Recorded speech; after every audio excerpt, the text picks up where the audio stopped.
Known for his commitment to excellence, Dr. David Sachs has authored or co-authored more than 130 peer-reviewed articles while practicing in the active community hospital-based setting, the Interventional Radiology section at the Reading Hospital and Medical Center in West Reading, Pennsylvania. Dr. Sachs served as president of the Society of Interventional Radiology from 2007 to 2008, Standards Division Counselor, Chair of the Technology Assessment Committee, and as a member of many SIR and ACR committees.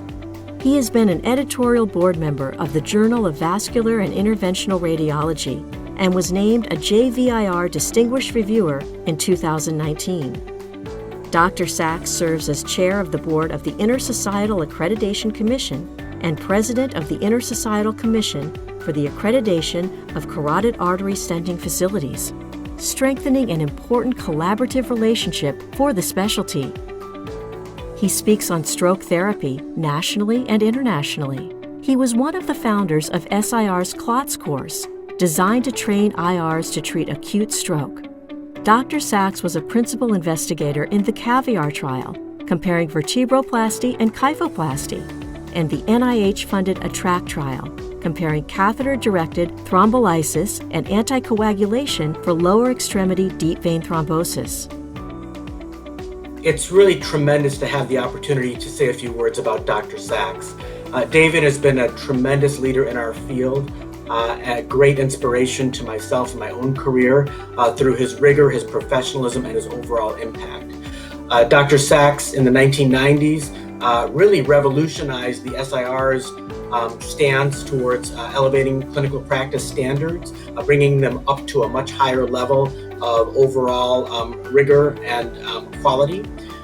He is an outstanding physician, and in particular, an outstanding neurovascular physician, and he proved through the power of his example that IRs indeed can treat stroke and do it well.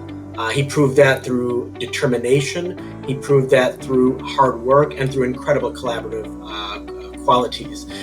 Most of all, Dr. Sachs follows through with his commitments, and if he says he's going to do something, he always gets it done. And I think these are really incredible qualities to be emulated by our younger physicians and trainees. So congratulations, Dr. Sachs. You've been an absolute giant in the field. I wish you the best of luck in your future endeavors, and thanks for all you've done for us. Historically, interventional radiologists were viewed as a resourceful group of cowboys who relied on anecdotes rather than science to prove the value of our inventions, and no two manuscripts reported anything the same way. So we couldn't build a body of reproducible data that would demonstrate our worth to patient care, to referring docs, and to our institutions. At the same time, payers were starting to demand reproducible evidence-based data, and we really didn't have any. Dave Sachs was key in helping to change that. Dave, you've been a great colleague and a great friend. This honor is well-deserved. Congratulations. It is an honor to introduce David Sachs today as he is awarded the SIR Gold Medal. David has given generously of his expertise and talents throughout his entire career, including being president of the society at a time where we weren't quite sure that IR was going to survive. I spent many memorable meetings with David trying to figure out strategies to move IR forward. Many of those you are benefiting from today. More recently, David has put his Herculean efforts toward maintaining IR's access to stroke treatments, key to increasing patient access to this therapy. Congratulations, David. The Society of Interventional Radiology is honored to recognize 2021 gold medalist Dr. David Sachs.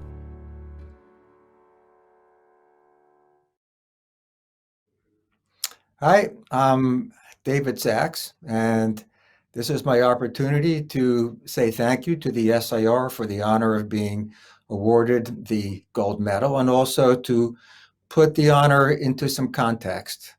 I first joined the SIR perhaps a year or two out of fellowship, at which time it was still an old boys club. We're talking about 1985, 86. SIR had recently changed its criteria for allowing members in, and they were allowing people in who were not necessarily members of the old boys club, but still had to have been doing more than 50% IR. At that time, I was only doing 25 or 20% IR. my former fellowship director, Gordon McLean, pleaded my case, and I was allowed to become a member. And for that, I thank Gordon.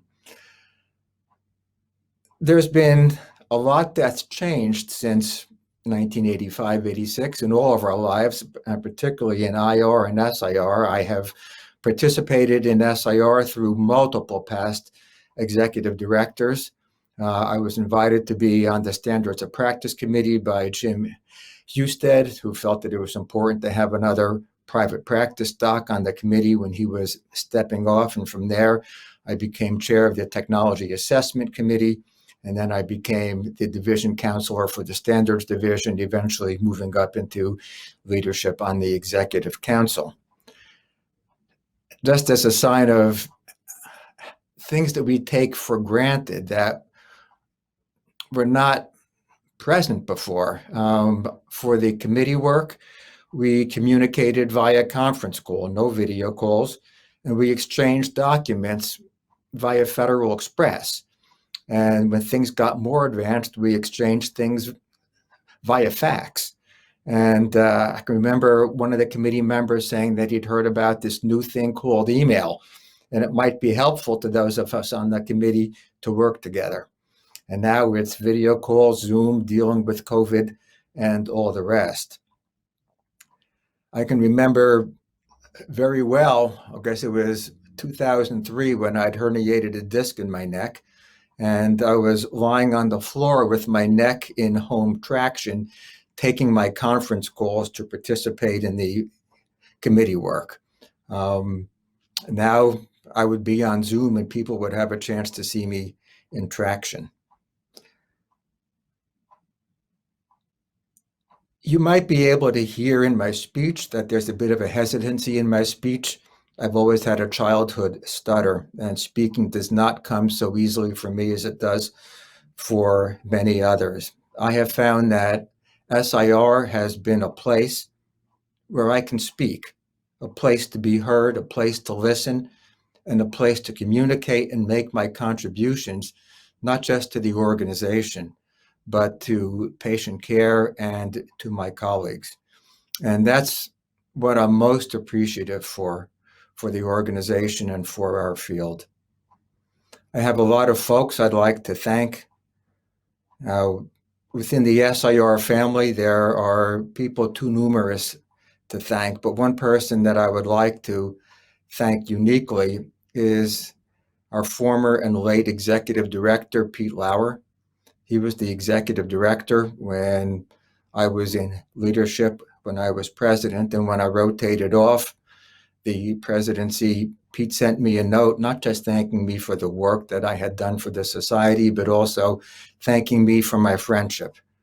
And that was Pete, a very decent, good human being who also viewed the society as an opportunity to contribute to patient care and to moving things forward. And that's really been, in my experience, the culture of the SIR and the culture of interventional radiology. When you compare the work that we did in leadership and the work that we all do with the work that goes on, let's say, in Washington, D.C., where there seems to be more about egos and winning as opposed to having a common shared goal to do things better. In SIR, our culture was we worked together, we talked to each other, we might disagree, but we all knew that we had a common commitment to doing the best that we could for patient care. And our interactions have been and always have been respectful. And I think that characterizes not just our society, but our culture as a profession. And for that, it's been an honor for me to have participated. I also need to thank and ask forgiveness from my personal family. When I was SIR president and giving my exit speech, I mentioned that our families didn't necessarily sign on for the same ride that we were doing. And I can remember when my daughter, who's now 26, was about 8, 9 years old. She gave me a piece of paper titled Things to Do Instead of Working.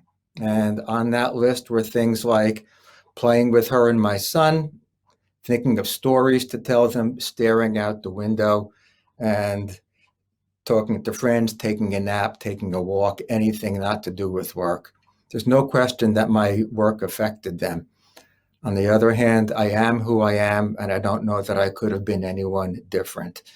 And so I thank my children for